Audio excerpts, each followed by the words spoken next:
Hi, so you have questions about deducting charitable contributions. Bob Jennings here to try to answer some of those questions for you.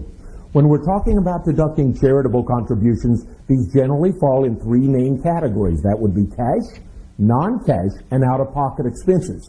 Before we get into these categories, however, I need to make sure you're clear. You may only deduct these things if they are given to a real charitable organization. This would include a church, a governmental agency, or something that some people call a 501c3. It must be a real charitable organization or institution for you to deduct it. For example, if you give money to an individual, you do not get a deduction for that gift. It must be to a charitable organization.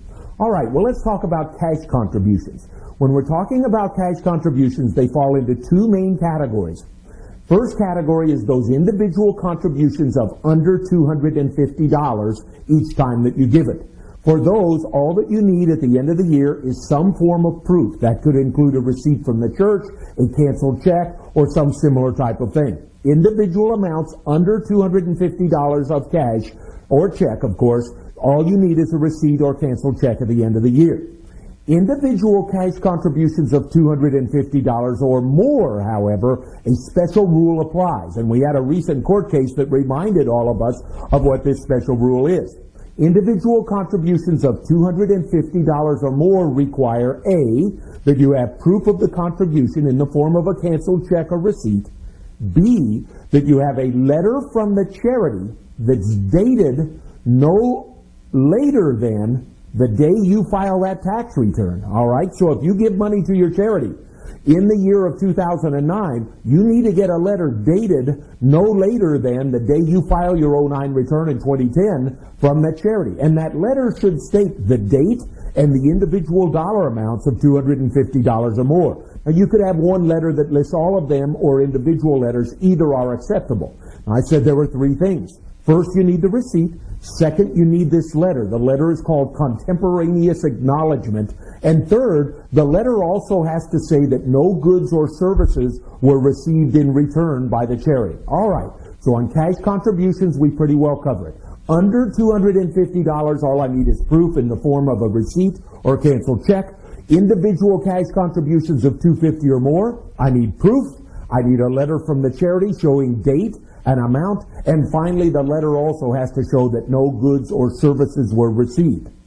Now, when I talk about non-cash contributions, the same general rules apply, in that I need proof. If it's $250 or more, I need the letter, etc., but there are a couple of traps. For example, quite often taxpayers want to give used items to charity. It's very common, for example, to give clothing or appliances to Goodwill. Well, the IRS and Congress a couple of years ago decided in order for us to deduct those things had to be considered in good condition when I deducted them. And I believe that the IRS pushes this one pretty hard. I know in my CPA firm we don't generally suggest that you take a non-cash charitable contribution unless it's a significant amount, because it's very difficult to prove that it's in good condition.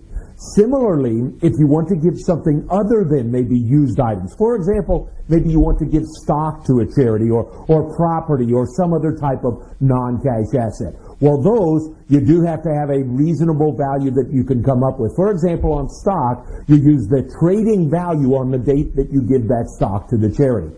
Our final deduction are out-of-pocket charitable costs.